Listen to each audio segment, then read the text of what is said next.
Provérbios capítulo 24, versículo 10. Se te mostrares frouxo no dia da angústia, a tua força será pequena. A vida é uma coleção de batalhas. Consequentemente, é também uma coleção de vitórias. Neste dia, olhe para dentro de si mesmo e chame à existência a sua maior força. Hoje não é dia para a fraqueza. É tempo de ser forte no Senhor.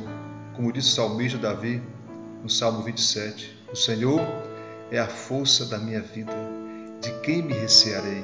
Então, neste dia, busque a presença de Deus, se fortaleça no Senhor.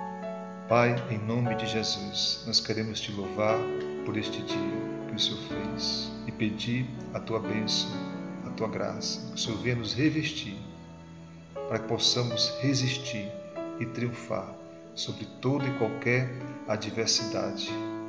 Toma a nossa frente em tudo nesse dia, Pai, para a glória do teu nome. Em nome de Jesus. Amém.